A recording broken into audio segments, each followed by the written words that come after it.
Well, National Suicide Prevention Week starts tomorrow, and it is a chance to learn more about the struggles that many are dealing with every day and what you can do to help. And joining us this morning with more is Dr. Stephen O'Connor from the National Institute of Mental Health. Good morning. Thank you for joining us.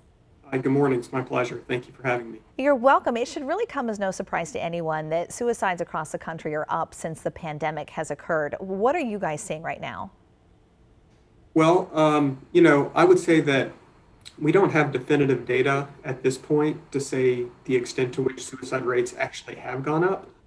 Usually the data is reported about a year after one calendar year concludes. And so I think that there are signals that people are struggling with mental health issues, but we just don't know the extent to which they might be associated with increases in rates of suicide.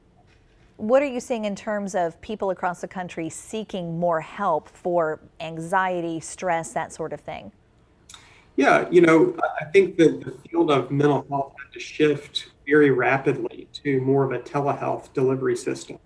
And so what we've seen is that people are able to access care in different ways. And it seems that the mental health system has adjusted accordingly as well, so that frankly, people can access care more easily without having to deal with barriers of transportation that often prevented them from being able to seek care. What are some of the warning signs that people should watch out for? Yeah, there's a difference between warning signs and risk factors. So the warning signs, I'm glad that you brought that up, because these are things that tell you in the more sort of near term about whether or not someone's risk is increasing. So number one, if people start talking about wanting to die or wanting to kill themselves, you should take that very seriously. These are not comments that are made for attention seeking. Generally what someone's trying to express is that they're suffering and that they need some help. When people talk about more hopelessness, having no reasons to live, if they start making plans to give away their belongings, if they start talking about what a burden they feel like to other people, if they change their eating habits, if they withdraw from friends and family, all these things should let you know that you need to talk to somebody.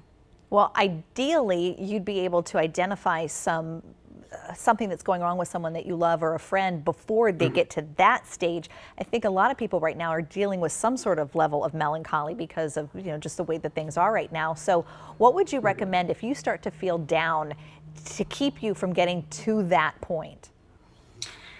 I think the most important thing is to speak with other people with whom you trust about how you're feeling.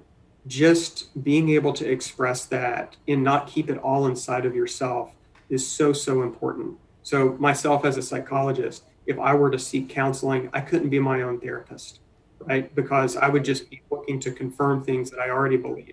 It's why doctors, they can't be their own doctor as well.